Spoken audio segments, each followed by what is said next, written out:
Hello everyone, स्वागत है आप सभी लोगों का कल्याण इंस्टीट्यूट यूट्यूब चैनल पे।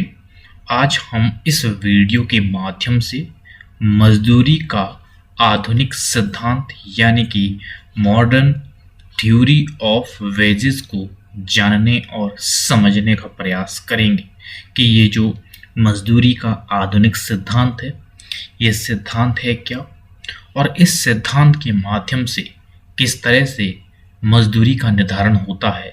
तो आज की इस वीडियो के अंतर्गत हम यही समझने वाले हैं। तो आप इस वीडियो को अंत तक जरूर देखिएगा और अगर चैनल को अभी तक सब्सक्राइब नहीं किया है तो चैनल को जरूर सब्सक्राइब कर दीजिएगा।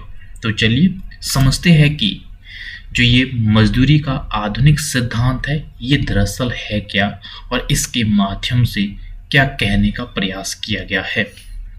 मजदूरी का आधुनिक सिद्धांत के अनुसार मजदूरी का निर्धारण श्रम की मांग यानी कि जो लेबर है, लेबर की डिमांड और लेबर की सप्लाई के द्वारा होता है। तो इस सिद्धांत के अंतर्गत ये बताया गया है कि जो मजदूरी का जो निर्धारण है वो निर्धारण आपकी श्रम की मांग और आपूर्ति के द्वारा ही होता है। और ये जो सिद्धांत है ये सिद्धांत कुछ मान्यता पे आधारित दिया गया है। उसकी मान्यताएं क्या है उनको भी एक एक का समझ लेते हैं। इनकी मान्यता है जो व्यवसाय है, व्यवसाय की पूर्ण स्वतंत्रता होती है।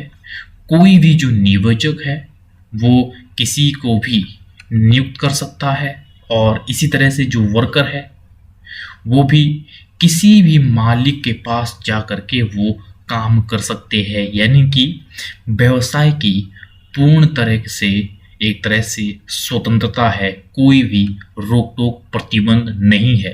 कोई भी वर्कर कहीं भी काम कर सकता है और जो नियोजक है वो काम करने के लिए किसी को भी नियुक्त कर सकता है। और अगली मान्यता है श्रम बाजार में अनेक नियोजक है और अनेक वर्कर है। कोई भी अकेला, वो चाहे वर्कर हो वो चाहे नियोजक हो, वो मजदूरी को वो प्रभावित नहीं कर सकता है। तो इस तरह से इस सिद्धांत में ये माना है कि नियोजक और वर्कर इतने अधिक होते हैं, इनकी संख्या इतनी अधिक होती है कि वो अकेले वो मजदूरी को वो प्रभावित नहीं कर सकते हैं। और वर्कर की विभिन्न रोजगारों में पूर्ण गतिशीलता पाई जाती है। यानी कि जो वर्कर है, वर्कर वो हर एक कार्यों में वो गतिशील है। वो एक कार्य से दूसरे कार्य में जा सकता है, दूसरे कार्य से वो तीसरे कार्य में वो काम करने जा सकता है, यानी कि वो गतिशील है। और अर्थव्यवस्था में पूर्ण रोजगार पाया जाता है। इसकी मान्यता है कि जब रिक्त स्थान किसी भी नियोजक के यहाँ होता है उसे उसी वक्त भर दिया जाता है, यानी कि पूर्ण रोजगार की स्थिति होती है। और वर्करों और नियोजकों को श्रम बाजार का पूर्ण ज्ञान होता है। यानी कि जो श्रम बाजार है, श्रम बाजार का वो चाहे वर्कर हो वो चाहे नियोजक हो, उसे बाजार का पूरे तरह से उसको ज्ञान होता है कि जो वर्कर है, वर्कर को ये मालूम होता है कि रिक्त स्थान कहाँ पे है, कहाँ पे उसे काम मिल सकता है और मजदूरी की तरह वहाँ पे क्या होगी और अन्य जगह क्या होगी। और इसी तरह से जो नियोजक है, नियोजक को वर्कर किस मजदूरी दर पर वो कहाँ पे किस तरह से उपलब्ध होगा, तो ये नियोजक को मालूम होता है और इस तरह से वर्कर को मालूम होता है कि उसे काम कहाँ पे मिलेगा और किस मजदूरी पे मिलेगा। तो इस तरह से जो ये मजदूरी का जो आधुनिक सिद्धांत है ये सिद्धांत इन मान्यता पे आधारित दिया गया है।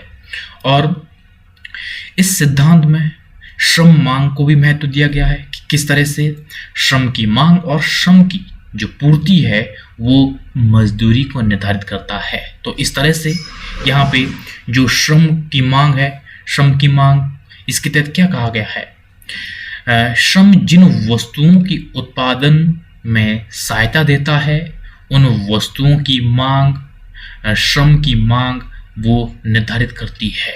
यानी कि इसमें बताया गया है कि यदि एक वस्तु की मांग में उतार चढ़ाव की आशा होती है तो उस वस्तु का उत्पादन करने वाले श्रम की मांग में भी उतार चढ़ाव होगा।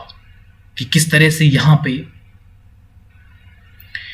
अगर जिस वस्तु का कोई एक जो श्रमिक है, वर्कर है, वो उत्पादन करता है, यदि उस वस्तु के मांग में उतार चढ़ाव आ गया तो डेफिनेटली ही किस तरह से उस वस्तु के उत्पादन करने वाले जो वर्कर है, जो श्रमिक है, जो लेबर है, उनकी मांग में भी उतार चढ़ाव आएगा, क्योंकि उनकी जो मजदूरी है वो डायरेक्ट जुड़ी हुई है उनके उत्पाद से।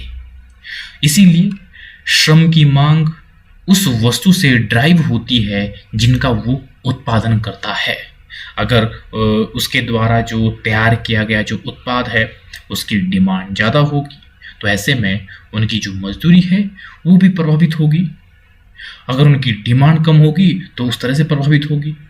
तो इस तरह से श्रम की मांग उस वस्तु की ड्राइव द्वारा होती है जो वो उत्पाद करता है। अगर उसका उत्पाद की मांग घटती बढ़ती है तो उनकी जो श्रमिकों की मांग है वो भी घटती बढ़ती रहती है, तो डायरेक्ट वो प्रभावित करता है। एक वस्तु की मांग जितनी अधिक लोचदार होगी तो उस वस्तु के उत्पादन करने वाले श्रम की मांग भी उतनी ही अधिक लोचदार होगी। तो यानी कि डायरेक्ट रिलेशन है उनके उत्पाद और उनके लेबर की डिमांड से। यदि एक वस्तु के उत्पादन में श्रम की थोड़ी मात्रा लगी होती है तो उस प्रकार के श्रम की मांग वो बेलोच होगी। अगर एक किसी वस्तु के उत्पादन में श्रम की मांग कम होगी तो ऐसे में उस प्रकार के श्रम की मांग वो बेलोच हो जाएगी।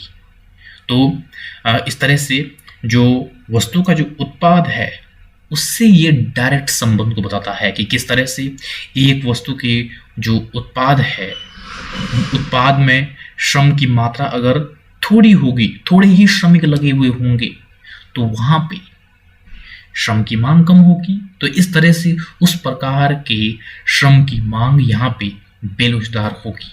श्रम के लिए स्थानापन्न जितने अधिक सस्ते और अच्छे होंगे तो ऐसे में श्रम की मांग उतनी ही अधिक लोचदार होगी। यानी कि स्थानापन्न आसानी से होंगे, अच्छे होंगे, सस्ते होंगे, तो ऐसे में श्रम की मांग उतनी ही अधिक लोचदार होगी। जब तक मजदूरी की दर से श्रम की सीमांत आगमन उत्पादन अधिक रहता है तब तक अधिक श्रम लगाना लाभदायक होता है। यानी कि वो किस तरह से, जब तक किसी उत्पाद में, उत्पादन प्रक्रिया में श्रम की दर से श्रम की जो सीमांत आगमन उत्पादन है, यानी कि उसकी जो प्रोडक्टिविटी है वो अधिक होगी, तब तक अधिक श्रम को लगाना एक तरह से लाभदायक होगा। क्योंकि जो मार्जिनल रेवेन्यू प्रोडक्टिविटी है अगर वो वेजेस से अधिक होगी तो ऐसे में हम अधिक श्रम को और लगा सकते हैं, क्योंकि ऐसे में लागतों की अपेक्षा जो आगमन है यानी कि रेवेन्यू है वो अधिक बढ़ता है। इसीलिए यहाँ पे ये क्षमता है कि हम अधिक श्रम को लगा सकते हैं और हमें प्रॉफिट होगा। और अगर इसका उल्टा हो जाए कि यहाँ पे मार्जिनल रेवेन्यू प्रोडक्टिविटी अगर कम हो और वेजेस ज़्यादा हो तो ऐसे में क्या होगा, ऐसे में जो उत्पादक है, जो उत्पादन कर रहा है, उसको लॉसेस होगा। वो अधिक मात्रा में अगर श्रम को रखेगा, श्रम को लगाएगा तो ऐसे में उसे लॉस होगा। तो इस तरह से अगर मार्जिनल रेवेन्यू प्रोडक्टिविटी अधिक होती है वेजेस से तो ऐसे में अधिक श्रम को रखना एक तरह से लाभदायक होता है। और अगर मार्जिनल रेवेन्यू प्रोडक्टिविटी ज़्यादा होती है तो यहाँ पे लाभदायक होगा श्रम को अधिक रखना। अगर मार्जिनल रेवेन्यू प्रोडक्टिविटी कम हो वेजेस से, तो यहाँ पे ध्यान देने योग्य ये होता है कि यहाँ पे अगर हम अधिक श्रम को रखेंगे तो ऐसे में हमें लॉसेस होंगे, क्योंकि हमारा जो मार्जिनल रेवेन्यू प्रोडक्टिविटी है वो कम है वेजेस से, हमारे वेजेस ज़्यादा है। तो ऐसे में हमें लॉस होगा अगर हम और अधिक श्रम को काम पर रखेंगे। तो इस तरह से ये श्रम की मांग के तहत किस तरह से मजदूरी डिसाइड होती है। अब अगले स्टेप पे हम ये देखते हैं कि किस तरह से श्रम की जो पूर्ति है उसका रोल किस तरह से मजदूरी के निर्धारण में होता है और किस तरह से वो महत्वपूर्ण रोल अदा करता है। श्रमिकों की वह संख्या जो मजदूरी की प्रत्येक संभव दर पर रोजगार के लिए अपने को प्रस्तुत करेगी, और मजदूरी और श्रम की मात्रा के बीच सीधा संबंध यहाँ पे होता है कि किस तरह से मजदूरी और श्रम की जो मात्रा है उसमें डायरेक्ट रिलेशन होता है। वो किस तरह से, यदि श्रम गतिशील हो तो उसकी पूर्ति लोचदार होगी, और श्रम की मजदूरी की दर में थोड़ी सी वृद्धि से लोग आकर्षित हो जाते हैं। वो क्यों आकर्षित होते हैं? जहां पर श्रम की मात्रा लगी हुई होगी, लोग काम कर रहे होंगे, अगर उनकी मजदूरी बढ़ जाएगी तो ऐसे में लोग वहां के लिए आकर्षित होंगे। तो इसीलिए मजदूरी और श्रम की मात्रा में सीधा डायरेक्ट रिलेशन होता है, क्योंकि अगर किसी भी व्यवसाय में श्रम की जो मजदूरी है वो बढ़ जाए, वो चाहे थोड़ी सी क्यों ना बढ़ जाए, तो लोग आकर्षित होकर के अन्य व्यवसाय से लोग वहां पर आ जाएंगे, श्रमिकों की बड़ी संख्या वहां पे आ जाएगी, और इस तरह से यहाँ पे जो श्रम की जो मजदूरी है और श्रम की मात्रा है उसमें सीधा डायरेक्ट रिलेशन पाया जाता है।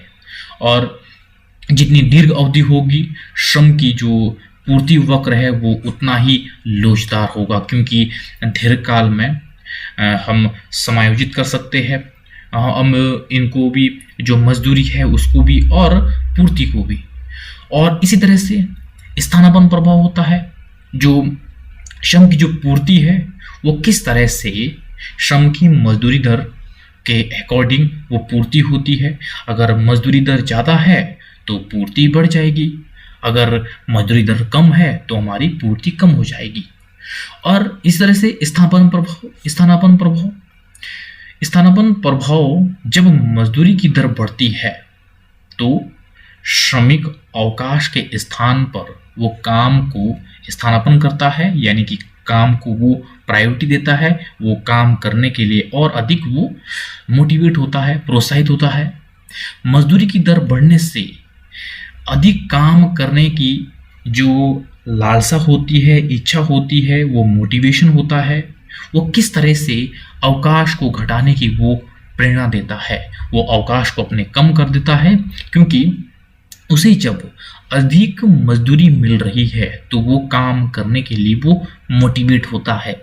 वो किस तरह से, इस सिद्धांत में स्थानापन्न प्रभाव के संदर्भ में बताया गया है कि जब मजदूरी बढ़ेगी तो लोग काम करने के लिए वो प्रेरित होंगे, और वो जो अवकाश है अवकाश को कम करेंगे, और ये अवकाश की इच्छा को वो घटा देता है। कि इसी तरह से ये स्थानापन्न प्रभाव की अवकाश की इच्छा को कम करना और अधिक काम करने के लिए प्रेरित करना, यही ही स्थानापन्न प्रभाव है। वो किस वजह से हुआ है? जब मजदूरी की दर बढ़ी है। मजदूरी की दर बढ़ने से श्रमिक अवकाश के स्थानापन्न वो काम के लिए वो मोटिवेट होता है और अधिक काम करने के लिए वो एक तरह से प्रोत्साहित होता है। तो इस तरह से अवकाश से वो यहाँ पे काम करने के लिए और वो स्थानांतरित हुआ है, तो इसे ही स्थानापन्न प्रभाव कहा गया है। और इसी तरह से आय प्रभाव किस तरह से यहाँ पे रोल अदा करता है इस सिद्धांत के अकॉर्डिंग। आय प्रभाव में जब मजदूरी की दर काफी बढ़ जाती है तो श्रमिक अनुभव करते हैं कि वे पहले से अच्छी स्थिति में है। वे अधिक अवकाश का वो उपभोग करना चाहते हैं। यह अवकाश की इच्छा को बढ़ा देता है एक तरह से श्रमिकों की। स्थानापन्न प्रभाव मैंने क्या देखा है?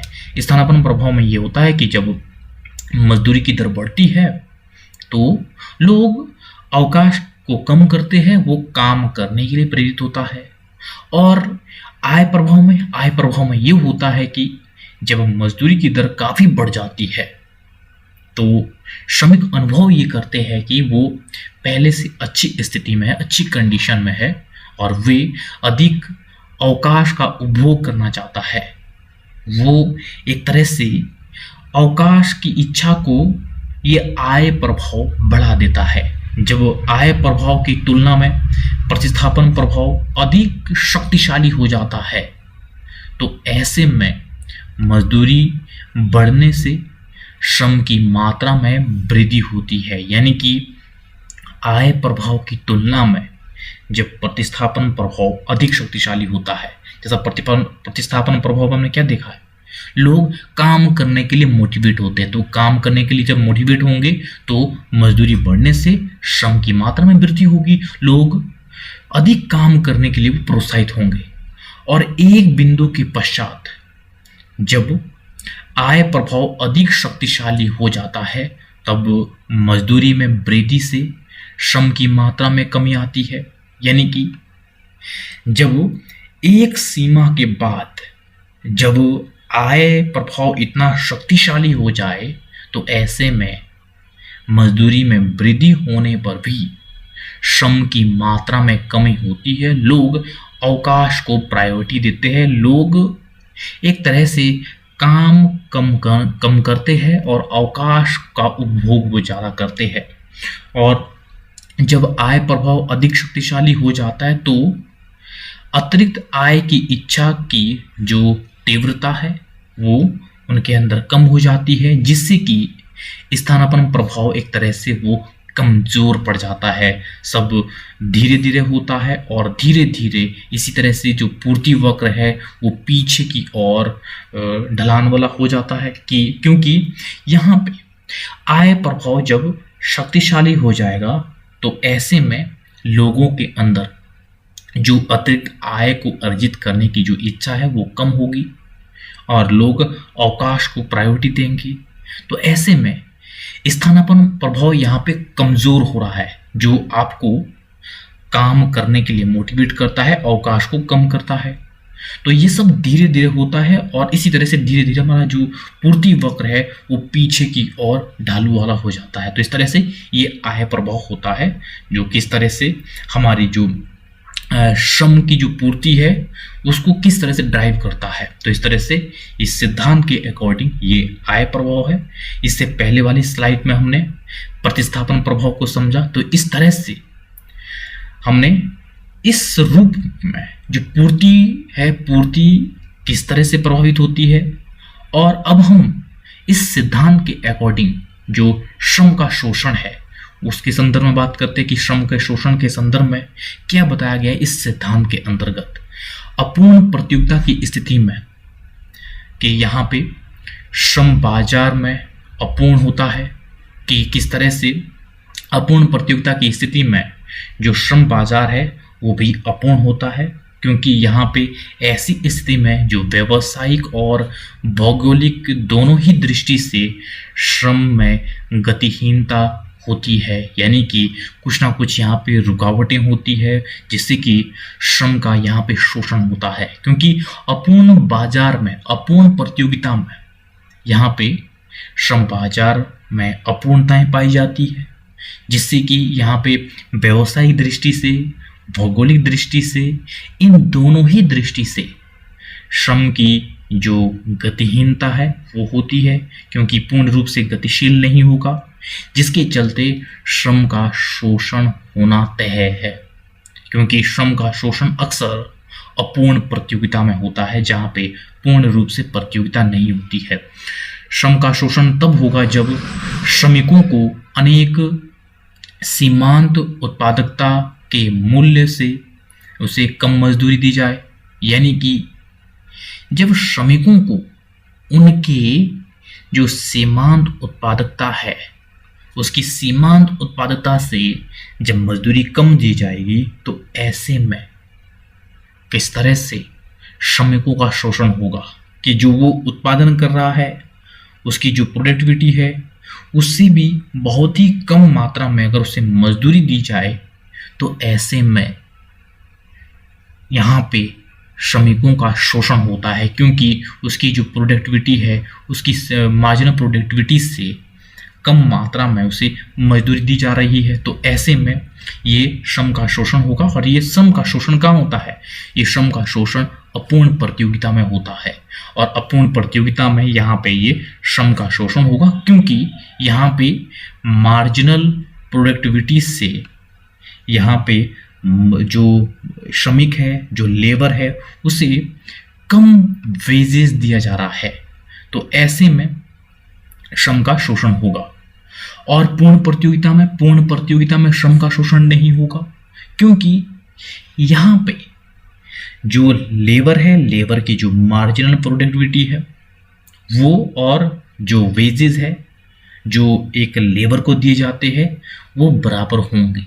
जितनी मार्जिनल प्रोडक्टिविटी होगी लेबर की उतनी ही उसे मजदूरी भी दी जाएगी। तो ऐसे में पूर्ण प्रतियोगिता में श्रम का शोषण नहीं होता है, और ये शोषण अपूर्ण प्रतियोगिता की स्थिति में होता है, क्योंकि यहाँ पे मार्जिनल प्रोडक्टिविटी से कम मात्रा में श्रमिकों को मजदूरी दी जाती है। जो इस स्थिति में, श्रम के शोषण की स्थिति में, एक ट्रेड यूनियन किस तरह से मजदूरी की दर वो बढ़ाने में सक्षम होती है, वो अपने सदस्यों की जो कार्यकारण की जो स्थिति है उसमें सुधार लाती है, कि किस तरह से उसकी जो मजदूरी है वो बढ़ाती है। क्योंकि जो ट्रेड यूनियन है, ट्रेड यूनियन किस तरह से मजदूरी को बढ़ाने में सक्षम होती है, और जिससे कि अनेक तरह के और भी जो शोषण है उन शोषण को मजदूरों को बचाती है। ये सब किस तरह से होता है? ये सब सामूहिक सौदेबाजी के तहत होता है, क्योंकि जो ट्रेड यूनियन है वो कलेक्टिवली किस तरह से अपनी बात को वो मनवाती है, वो सामूहिक सौदेबाजी के तहत, कि किस तरह से श्रम की मजदूरी बढ़े और श्रम का और भी तरीके से शोषण ना हो सके। तो इस तरह से वो अपने सदस्यों की कार्यकरण की जो स्थिति है, जो कार्य करने की जो कंडीशन है, उनमें वो सुधार लाती है। ये सब वो सामूहिक सौदेबाजी के तहत करती है। तो इस तरह से यहाँ पे जो श्रम का शोषण है उसमें ट्रेड यूनियन का महत्वपूर्ण रोल होता है। तो इस तरह से ये जो आज का सिद्धांत है कि मजदूरी का आधुनिक सिद्धांत, जिसमें कि मजदूरी का निर्धारण किस तरह से होता है, यहाँ पे मजदूरी का निर्धारण श्रम की मांग और पूर्ति के द्वारा होता है, और यहाँ पे किस तरह से श्रम की मांग और श्रम की पूर्ति ये इम्पोर्टेंट फैक्टर होते हैं जो आपकी मजदूरी के निर्धारण में महत्वपूर्ण रोल अदा करते हैं। किस तरह से श्रम का शोषण होता है, किस कंडीशन में होता है, और जो ट्रेड यूनियन है, ट्रेड यूनियन का क्या रोल होता है मजदूरी निर्धारण में। तो इस तरह से आज की इस कंप्लीट थ्योरी में हमने ये समझा कि जो मजदूरी का जो आधुनिक सिद्धांत है, इस सिद्धांत के अंतर्गत मजदूरी का निर्धारण कैसे होता है, यानी कि वेजेस का निर्धारण कैसे होता है, किस तरह से होता है, और ये जो सिद्धांत है, ये सिद्धांत किन मान्यता पर आधारित दिया गया है। तो कंप्लीट रूप से आज की इस वीडियो के अंतर्गत हमने इस थ्योरी को समझा। तो मुझे उम्मीद है कि आपके लिए जो ये आज की वीडियो है, ये वीडियो काफ़ी उपयोगी रही होगी। और अगर चैनल को अभी तक सब्सक्राइब नहीं किया है तो चैनल को जरूर सब्सक्राइब कर दीजिएगा, और मुझे दीजिएगा इजाज़त। और आप सभी लोग का बहुत बहुत शुक्रिया।